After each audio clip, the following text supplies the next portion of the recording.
Hey, did you see my stuff? She asked with tears in her eyes. No, I didn't. I swear I didn't. Despite his desperate denial, it only served to make her angrier. You don't have to lie. Her anger was justified. I had seen some of her private belongings. My name is Luke Gallagher. I'm 24 years old. Just your average guy, a second-year employee in the workforce. I went to college like anyone else, graduated, and secured a job in an ordinary company. If there's anything out of the ordinary, it might be the fear factor of the director in the company I work for. It seems the director has a certain technique. It's called the tap of demotion. Apparently, if the director pats you on the shoulder one day, it means you're about to be demoted, a horrifying concept indeed. But being a regular office worker like me, I doubt I'll even get a chance to have a chat with the director, let alone a shoulder tap. Never would I have imagined I'd find myself in such an extraordinary situation, not until it happened. It happened one evening after work. As I arrived at my apartment and was about to unlock the door, I heard a woof from behind. Whoa! I couldn't help but exclaim in surprise, despite it being late in the evening. I hastily covered my mouth. Shoot, I was too loud. As I turned around with this thought, to my surprise, there was a golden retriever standing there. Whoa! Despite covering my mouth, I let out another yell. Okay, it's late at night. No matter what happens, I won't be surprised. With that thought, I slowly approached the dog. Hey, whose dog are you? A resident's pet. This apartment building allows pets, so the dog must belong to one of the residents. What should I do with this dog? As I was pondering about what to do, I suddenly heard a loud noise, the sound of a door being forcefully opened, and a female voice called out, Elena, you're back. Oh! Almost startled into raising my voice again by the sudden woman's voice, I remembered my resolve to not yell and somehow restrained myself. The woman was likely the occupant of the next-door apartment. She usually walks out every morning wearing the uniform of a prestigious local private school, so she must be a high school student. This high school girl was calling the dog by what seemed to be its name. So, this means, is this your dog, by any chance? As I turned to ask, I was surprised by the woman's appearance. Oh my God!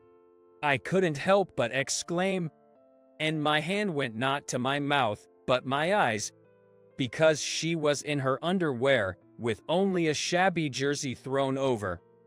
Moreover, she was wearing large, black-rimmed glasses, and her hair was tied up at the top of her head, swaying with each movement. Surprised to be seen in such a state, she too exclaimed, "Bah, ah!" hastily pulled the dog, named Elena, into her house, and quickly shut the door with a loud bang. Left alone, I mumbled, What was that? Stunned, after a moment, I decided I should go inside my apartment for now, and finally went into my apartment. The next morning, as usual, I stepped out to go to work. That's when I realized, this time of the day, I heard a loud noise from next door, the sound of a door being shut. I reluctantly turned to look at the next apartment. When I turned around, there she was, immaculately dressed in her school uniform, without her glasses, probably wearing contacts, and her hair let down in silky waves. Her face was flushed, clearly embarrassed. Feeling the awkward silence, I couldn't help but to break it, stuttering, You found your puppy, that's good news. Thank you. Did you rescue her? A middle-aged man, I'm only 24. Feeling slightly wounded by her referring to me as a middle-aged man, I reasoned that to a high school girl, a 24-year-old might indeed seem old. I replied to her question, well, not exactly rescue, but I happened to be around when she needed help. That alone means a lot to me. Alina and I just moved here recently. She ran away during a walk in an unfamiliar neighborhood. If you hadn't been there to stop her, I'm sure she would have run away again. Thank you so much. Just as she bowed deeply in gratitude, something must have slipped out of her loosely closed backpack. Something fell out and fluttered to the ground at my feet. Something fell out, I said as I bent down to pick it up. She quickly snatched it away from me with a panicked expression, shouting, "No." Then she asked me, Did you see it? her face was on the verge of tears. No, I didn't see anything. Despite my desperate reassurances, she snapped, "You don't have to lie." I couldn't blame her for getting angry. After all, I had seen it. Her test papers, covered in bold, red markings of 24, 17, and the highest number I could see was probably 41. Even at a glance, I could tell. You saw my test papers, didn't you? I felt increasingly awkward as she asked me this, her face redder than when I had seen her the day before, and mumbled an apology. I'm sorry. Even though it was beyond my control. Pointing at my face with a still flushed complexion, she demanded, When you finish work, treat me coffee at the cafe near the station. Was that her way of letting it slide? I didn't quite understand, but there was nothing I could do about what I'd already seen. All right, got it? And that's how I ended up being asked to buy coffee for a high school girl after work. When work was over and I headed to the cafe near the station as she'd asked, she was already waiting in front of the cafe. When she saw me, she cheerfully waved and called out, "Hey, over here, mister." I felt embarrassed as she called me Mr. loudly, drawing the attention of those around us, and hurried over to her. "I'm Luke Gallagher, so call me Luke outside. I'm only 24, you know," I pleaded, hurt by being referred to as an old man. To this, she looked a bit surprised, but after seeing my serious expression, she relented. "Okay, Luke. So, she's calling me by my first name now. Well, that's fine." We entered the cafe together. I ordered a coffee, and she ordered some kind of frap. She even asked me to order a piece of cake, and the two of us were now sitting at our table. The awkwardness was palpable, probably due to the events of the previous night and that morning. What's her name anyway? Remembering this, I decided to ask her. By the way, what's your name? I'm Jessica Wentz. And Luke, how much of my test paper did you see? Jessica, huh? Wait, she almost said Mr. again, didn't she? I remembered the incident from this morning. What I saw was big red numbers like 27, 17, and 41.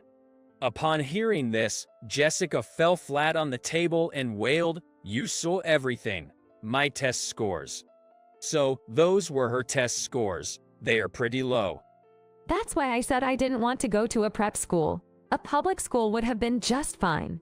It's true that the school Jessica attends is known not only as a prestigious school, but also a college preparatory one with a high academic reputation. So why did you decide to go to that high school? When I asked, Jessica responded with a pouty face. My dad told me to go there. I am the heir after all. Oh, you're the heir? So that means Jessica's parents must be running a business. But you'd understand if you saw my test scores, right? They don't match up. And yet, when my dad saw my test scores, he got really angry. I was so upset. I ran away from home with Alina. Ran away? You mean, you said you just moved. Did you move here all by yourself? Huh, yeah, so what? But there's no way a minor can sign a lease and live alone. Well, that apartment is owned by my dad. Seeing Jessica's nonchalant attitude, I was surprised and said, "Huh, really? No, that's not the point. Don't your parents worry about you? You should pack up and go home right away." Trying to calmly advise her, No way. I don't care if I get expelled because of my bad test scores. I have something I want to do too. "Something you want to do?" I want to be a veterinarian. I absolutely don't want to take over my dad's business. "Oh, that's a great dream. Having a dream is a good thing. Doesn't that mean you have to study even harder?" But even if I study hard, my dream won't come true. "You don't know that. If you have a dream you want to realize, you have to try everything you can. Have you talked to your dad about it?" I haven't, but it's impossible. I'm an only child, and I'm told to take over. "I wonder if it's a family business." With that thought in mind, I came up with an idea. "In that case, when you grow up and meet a wonderful man, why don't you have him marry into your family? Then he could take over, right? I don't think it'll go that smoothly, but it's worth considering as an option." As I said that, Jessica's eyes sparkled. I hadn't thought of that. That's right. There's no need to stick with me. All that matters is having someone from the family to take over. Convinced, Jessica said, "I'll tell my dad. See you, Luke," and quickly drained her drink and left the cafe, as if embodying the phrase "strike while the iron is hot." I was continuously surprised by the whirlwind that is Jessica. What an amazing girl. Muttering that, I also finished my coffee and left the cafe. A few days later, I left the house at the usual time that day, but Jessica, who was supposed to leave at the same time, didn't show up. I hadn't heard any noise since last night, so I figured she must have gone to her parents' house. Even though we didn't talk much, given her personality, I'm sure she must have argued her point to her father. Imagining that scenario, I thought it was just like Jessica, and I chuckled. Keep working hard to make your dream come true. And then, just like always, I went to work and did my job. As I was focusing on my work, I felt a tap on my shoulder. Huh, is someone calling me? Thinking that, I stopped my work for a moment and looked behind me. When I saw who it was, I turned pale, because standing there was director. "Hey, you've been working hard. You're Gallagher, right?" It was that director. Yes, the director known for his shoulder tap of reassignment. I just got a shoulder tap from the director, which means, am I being reassigned? Whether or not the director knew about my panic, he smiled at me and said, "You'll come, right?" With no room for refusal in his smile, all I could do was nod and say, "Yay, des." I was led by the director to the CEO's office. Did I mess something up? Luke wonders, entering the CEO's office with trepidation over an unexpected demotion he has no recollection of. "CEO, I've brought him. This is Luke Gallagher," the director reports to the CEO. Thank you. You can go back now." "Yes, excuse me." As the director leaves, Luke grows even more anxious. Sensing his unease, the CEO shows him a gentle smile. "No need to be so tense. Actually, you had a visitor, and I asked the director to bring you here." "A visitor for me? Who is it?" In response to his question, the CEO reaches for the door that leads to the adjacent room. "They're in the reception room next door. Please, go in." The CEO opens the door for him, and Luke bows lightly in gratitude before entering the reception room. "Excuse me?" Upon entering the reception room, he finds an unfamiliar man in his late 50s. The man, upon seeing Luke, studies him closely. "Oh, you must be Luke Gallagher." Yes, and you are?" Sorry for the late introduction. I am Thomas Ince, CEO of ISM Holdings. I've been doing business with your CEO. Ince, I've heard that name somewhere. Recalling the familiar name, Luke thinks of Jessica's face. Could it be you are? Correct. I am Jessica's father. My daughter must have troubled you. No, not at all. I had no idea she was the daughter of the CEO of ISM Holdings. I am terribly sorry for my ignorance. ISM Holdings. It's a major client for our company. Jessica, no, Miss Jessica, is a genuine young lady of high status, and I have seen her in her undergarments, seen her failing test papers, and even given unsolicited advice, considering I am older. What an impertinence I've shown. Could this be the reason for my demotion? Amidst my turmoil at the arrival of CEO Ince, he seems amused at my reaction. Actually, I have a favor to ask you today. A favor? To be blunt, CEO Ince starts, his tone hinted at something more significant. Could I be demoted for being rude to his daughter? My daughter wants to work hard at her current school in return for giving up being my successor. She says she wants to be a vet. You're the one who inspired her, aren't you? Saying that, CEO Ince looks at me with piercing eyes. I should have just lied and said it was better to be a successor. Just because I talked a little with the CEO's daughter, could I be demoted? My ordinary and stable life is over. While I despair alone, CEO Ince suddenly bows deeply, and then, from him, an unexpected phrase emerges. Thank you. Eh? My daughter, who I thought had no dreams, actually had a proper one. I felt my own adequacy while being moved by her growth. I wanted her to be my successor if she had no dreams. But if she has dreams, I want to support her. You're the one who gave her that opportunity. Thank you very much. I didn't do anything. I just advised her to do what she can if she has a dream and to communicate well. Simple advice. That advice is something I couldn't give.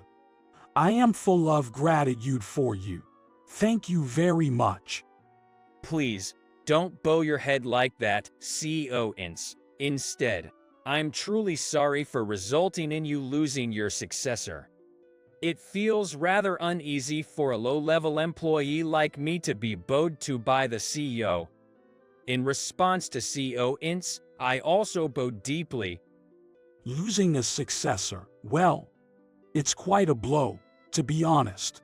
I'm sorry to ask this after thanking you, but I need you to take responsibility for that as well. I thought so. I'm going to be held accountable, probably through demotion. Accepting it as inevitable, I brace myself. I'm prepared to accept whatever disposition awaits me. At that, CEO Ince bursts out laughing. I see. Well, I feel relieved if someone like you is there. Could the ongoing demotion of a person really be something that amusing?